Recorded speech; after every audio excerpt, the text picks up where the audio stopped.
obrigada por mais uma vez estarmos juntos, aprendendo um pouco mais essa verdade grandiosa que é a verdade transmitida a nós através da Seitonoye, um modo feliz de viver.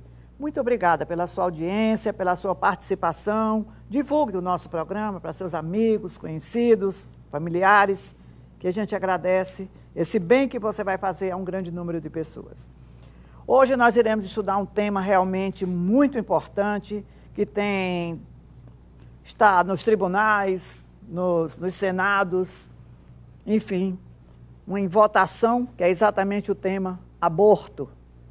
Nós precisamos realmente, cada vez mais, nos comprometermos de fazer a nossa parte, fazendo com que o número reduza ou que nem aconteça mais de mães assassinarem seus próprios filhos. É uma verdade muito dolorida ouvir essa frase. Mães que assassinam seus próprios filhos. Mas, para que nós realmente tomemos consciência da gravidade do ato, é necessário que falemos de uma maneira assim mais direta. Mas a Seitonoye tem remédio para tudo, sabemos que no transcorrer nós vamos entender que tudo tem o seu modo de nós fazermos com que as coisas aconteçam da melhor forma. Então hoje o tema que nós iremos estudar através do livro que os senhores estão vendo aí também na sua tela, Pela Paz dos Anjinhos. O capítulo que nós iremos estudar é Desarmonia Conjugal causada por aborto provocado. E tem uma frase muito bonita que ele vai falar assim: o instinto materno se fortalece quando a mulher engravida. A cada dia que passa, o amor pelo feto aumenta e a mulher deseja firmemente trazê-lo ao mundo. Essa é a natureza da mulher, cumprir os desígnios de Deus de multiplicar e perpetuar a espécie. Por isso que hoje a gente também, enquanto nós vemos de um lado pessoas fazendo abortos, também temos a oportunidade de ver pessoas indo em laboratórios, em clínicas, para fazerem também a fertilização, né? Graças a Deus que tem um equilíbrio, com certeza. Então, porque nós nos sentimos realmente realizadas, felizes, na medida que nós nos tornamos mães, como ele falou aqui. E ele diz uma parte também muito importante: interromper uma gestação intencionalmente causa sempre desarmonia conjugal, porque o desejo natural de um casal é trazer o filho ao mundo e criá-lo. Abortá-lo é desprezar essa natureza, é ignorar a razão de ser de uma esposa ou de um marido. Afinal de contas, todo casal que se une, um dos pontos é exatamente o que ele falou: perpetuar a espécie, né? Na Bíblia tem também o crescer e multiplicai-vos. Então está dentro do processo natural da vida. Normalmente, os pais, sogros, reforçam a decisão do aborto, mas, ultimamente, o marido é o maior interessado em provocar o aborto. E nesse livro também, Pela Paz dos Anjinhos, o professor Masaharu Taniguchi, aqui quem escreve é o professor Kamino Kusumoto, ele diz exatamente quais são as alegativas. E, geralmente, uma das alegativas do marido em querer que a esposa faça o aborto, geralmente são alegativas do processo financeiro, dinheiro. Ah, já temos X filho, meu salário não dá para mais, e com esse tipo de alegativa provoca dentro da mulher aquele desejo também em abortar a criança. E é difícil a mulher resistir à exigência do marido, né? Eles alegam de uma forma tão forte, tão contundente, que você às vezes acaba cedendo a algo que dentro do seu coração, com certeza, não é o que você desejaria. Mas, né, as alegativas, como nós falamos, do esposo são bem mais fortes, e você acaba fazendo esse gesto tão grotesco, tão brutal, que é tirar uma vida que já está alojada dentro do nosso útero. É difícil a mulher resistir à exigência do marido, protestando e chorando. Ela sucumbe e termina por praticar o aborto. mesmo ciente da gravidade do ato. E consciente ou não, o sentimento materno sofre um profundo golpe. Ou seja, isso que a gente já viu, toda mulher tem esse desejo, essa parte maternal, esse desejo de ser mãe. Então, quando ela sente frustrado isso e faz olha e vê quem foi o culpado disso, claro que só pode terminar em desarmonia conjugal. Esse casal jamais vai ter uma vida realmente equilibrada e feliz, porque ela vai sentir-se culpada em não ter tido a oportunidade de ser mãe, graças ao egoísmo do marido.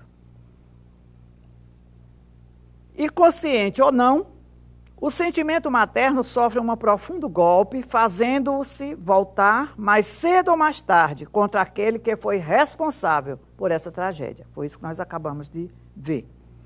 Começa a rejeitar o ato sexual, pois ameaça de nova gravidez. Ou seja, se nós tivermos relações sexuais, com certeza vou engravidar e você talvez mais uma vez faça com que eu retire a criança do meu útero. O marido tenta aproximar-se, mas ela o evita. Logo mais, essa aversão se estende por toda a personalidade do marido e ela não o suporta mais.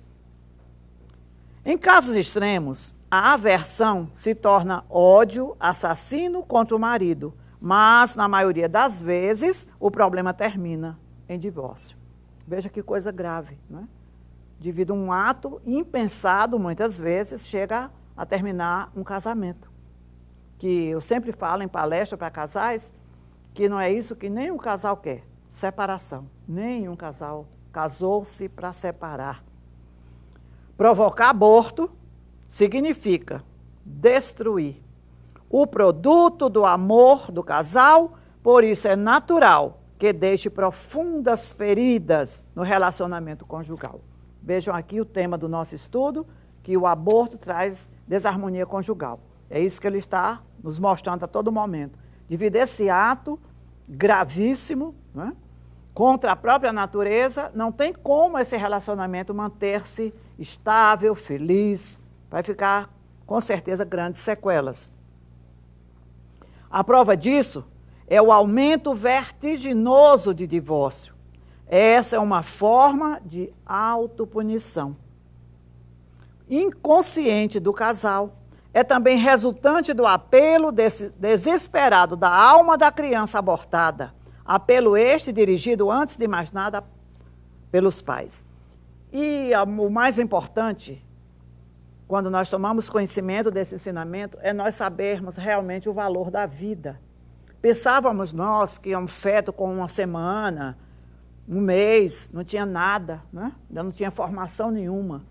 Mas nós precisamos ter a responsabilidade de saber. A partir do momento que essa criança se aloja, já é uma vida. E essa vida já com um projeto lá, bem adiante de tudo que ela vai fazer nesse mundo fenomênico. Aqui na página 94, o professor também vai explicar da seguinte forma. Toda vida, uma vez concebida, tem uma missão para ser cumprida. Assim como nós que estamos aqui tivemos a felicidade de darmos continuidade à nossa vida, todas as pessoas que se alojam no útero, no ventre materno, a finalidade é dar continuidade, claro. Mas, repentinamente, ela é assassinada pelos próprios pais. E a gente vai fazendo assim uma retrospectiva, pensando nos fatos de hoje em dia. A gente vê aí na mídia, na televisão, filhos que foram assassinados, pela marginalidade, enfim, tantas coisas. A revolta que esses pais têm. Né? Aquele assassino, as pessoas querem até linchar. Se as pessoas não tomarem uma postura, até lincham a pessoa. Imagine o espírito desse filho que foi assassinado pelos seus próprios pais, que não teve o direito de manifestar a sua vida. Vocês imaginam a revolta dessa criança no sentido de raiva, né, dos próprios pais. E ele diz que essa criança foi assassinada pelos próprios pais sobre as mais egoísticas alegações. Impedida de levar a cabo a missão que recebeu, que é a vida, a criança sofre desesperadamente e apela para a pessoa que detém maior poder de influência junto aos pais, que é normalmente o filho ou uma filha.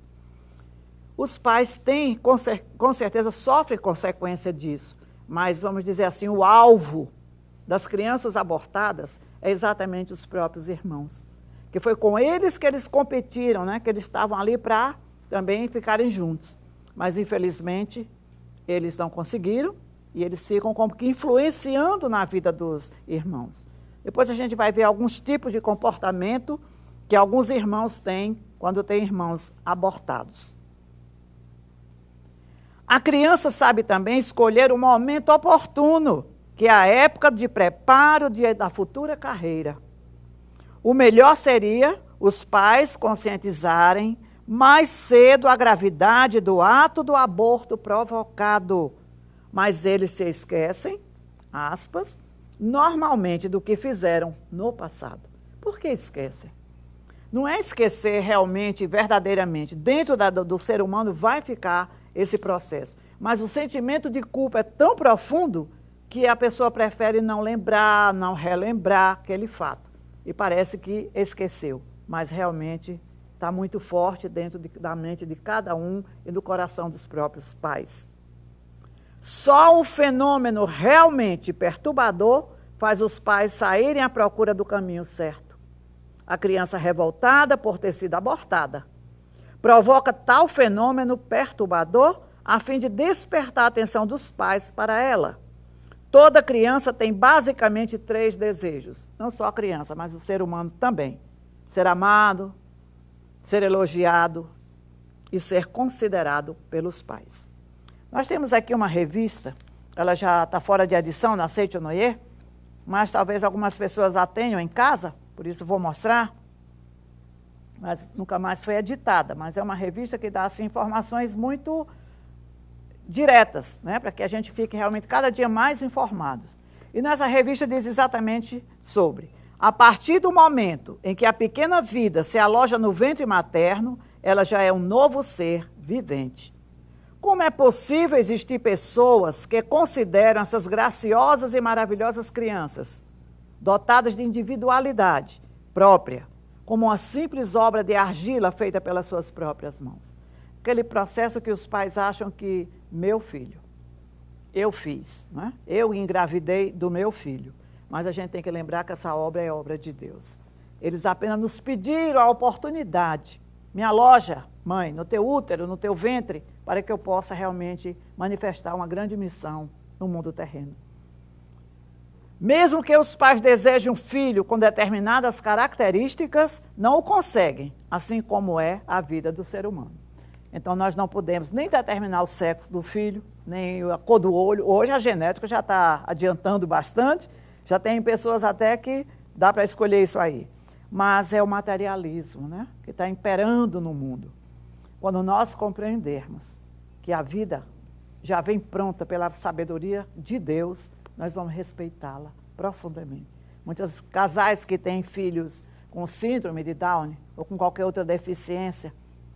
Qual é o casal? Eu já orientei um casal com esse problema, que o filho nasceu com síndrome de Down. Eles queriam chegar ao ponto até de querer se separar, porque não estavam conseguindo conviver com aquela criança. E o Dr. Taniguchi nos explica que são espíritos realmente muito elevados. Eles precisam vir dessa forma para ensinar muito à família e aos pais.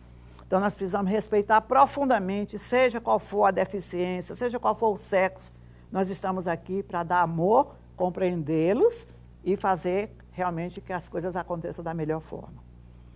E aqui tem um capítulo maravilhoso que ele fala sobre a rebeldia dos adolescentes.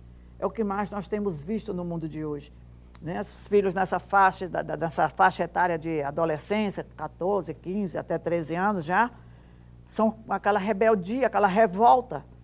E muitas vezes são crianças que estão em lares abastados, que nada lhes faltam, mas são pessoas revoltadas com seus pais, com as situações, não querem estudar, enfim. Então ele diz aqui a rebeldia dos adolescentes. Violência no lar e na escola. Ódio, assassino contra os pais. A rebeldia dos adolescentes se manifesta sob diversas formas. Uns se irritam com a simples presença dos pais e propositadamente agem de maneira a contrariá-los. Depois começa a usar de violência e desejam que os pais morram. Se nós formos pensar realmente dentro de uma normalidade, qual é o filho que deseja ver seus pais morrerem? Ninguém. Mas o espírito do abortado, que foi morto, né, que foi assassinado, como foi dito aqui, o termo, eles não ficam realmente felizes com a vida dos pais, ou seja, vocês eu quero fazer na mesma moeda. Já que me mataram, também gostaria que vocês morressem. É essa vibração que eles recebem dos filhos abortados. E diz também que depois começa a usar de violência e deseja que os pais morram, chegando realmente à tentativa de assassinato em casos extremos.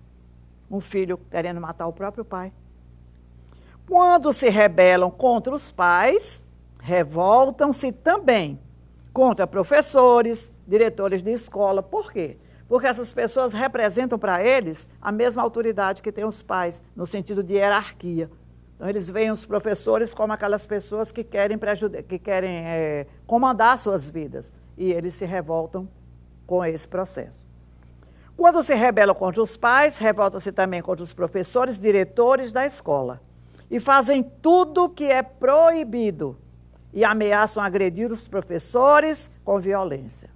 Temos assistido assim quase que diariamente a violência nas escolas, né? Alunos agredindo os professores. E o que é isso? Nada mais do que esse processo que ele está sentindo dentro dele de revolta contra essas autoridades, aspas, não tem ninguém com autoridade. Tudo que comanda a vida do ser humano é o amor. Essa é a maior autoridade que existe, são pessoas que se amam e que se respeitam. Então, esses alunos começam a focar no professor, essa figura do pai, e que também quer agredi-los, feri-los. Depois são impulsionados a perturbar a ordem social e acabam nas malhas das autoridades policiais. Então, a Setionei vem dizendo que chegou a hora de nós fazermos algo para termos uma sociedade saudável, termos pessoas de uma geração. Hoje nós temos um mundo na parte de tecnologia fantástico. Então, fazer com que essas crianças busquem o seu crescimento, esses adolescentes busquem coisas, valores maiores para as suas vidas. Então, isso só irá acontecer, esse mundo mais de paz e de harmonia, quando parar no mundo essa situação chamada aborto, né? Os filhos realmente serem mortos pelos seus próprios pais. Pessoas que já conhecem o ensinamento da Setionei, com certeza, já ouviram em palestras, até dentro do próprio livro, alguns comportamentos de crianças que foram abortadas, que os irmãos têm esses comportamentos. Ele diz que são 7 comportamentos típicos que denotam o envolvimento da alma da criança abortada são: 1. Perda do ânimo nos momentos mais decisivos da vida. Os irmãos dos abortados sentem. 2.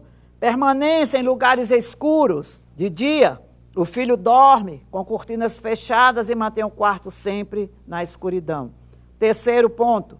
Desejo persistente de comer doces, tomar leite, como se fosse um bebê. 4.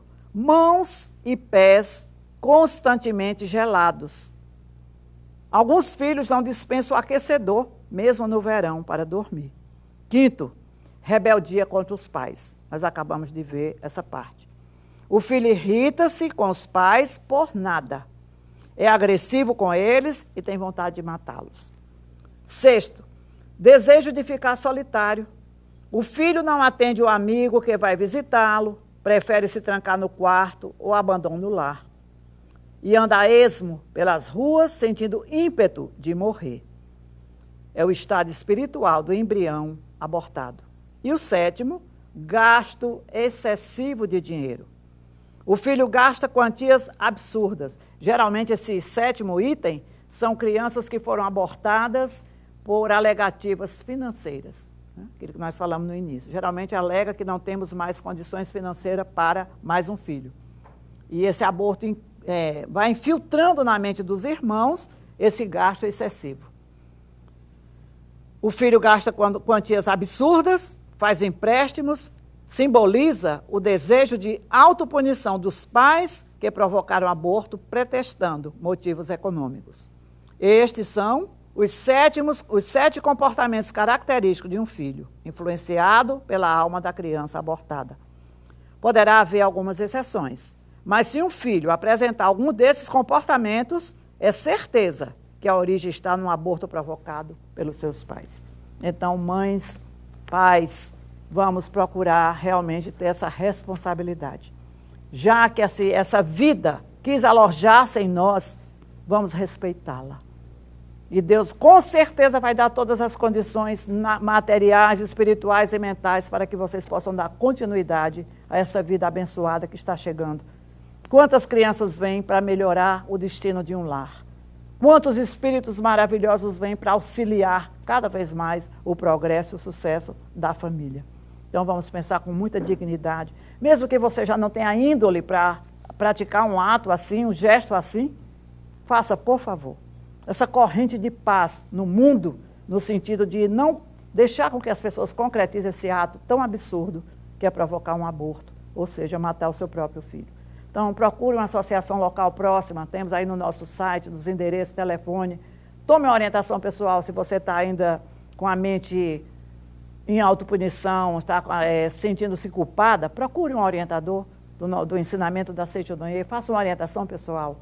E com certeza ele vai dar oportunidades maravilhosas, você realmente sentir-se livre, sentir o arrependimento, sentir-se perdoada pelo seu filho e ser feliz. Essa é a finalidade do ensinamento da Seichonoye. Nos dá todas as condições para que nós melhoremos os nossos comportamentos anteriores e termos uma vida abençoada e feliz.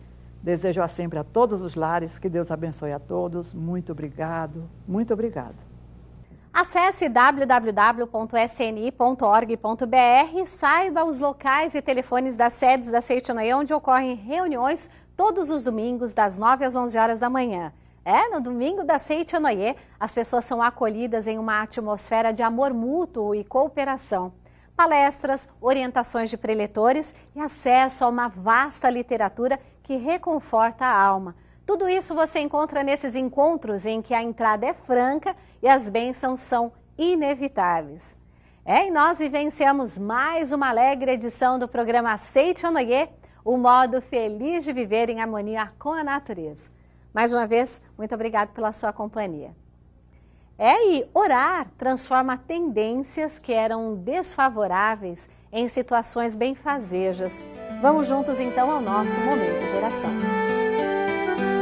Oração para agradecer a nova vida. Eis que desponta um novo dia. Quanta alegria, quanta graça divina. Agradeço profundamente a Deus, como também a todas as coisas do universo. Desperto ou adormecido, eu não poderia viver um minuto sequer se não houvesse a proteção de Deus. A luz do sol, o ar, a água, os alimentos, tudo vem de Deus, que me sustenta e que continuará sustentando-me sempre. Neste início de um ano novo, agradeço a proteção que recebi até agora e desejando que neste ano também seja abundante a sua proteção, prometo retribuir as graças recebidas, dedicando-me de corpo e alma à realização da missão a mim atribuída por Deus. Deus é o todo de tudo. Todas as coisas do universo são a manifestação do amor, da sabedoria e da vida de Deus. Nós, homens, também somos a manifestação do amor, da sabedoria e da vida de Deus. Por isso, todas as coisas do universo e nós, homens, somos da mesma origem, somos irmãos. Por conseguinte, todas as coisas do universo são nossos amigos, não existindo uma coisa sequer que nos possa prejudicar. Muito obrigado.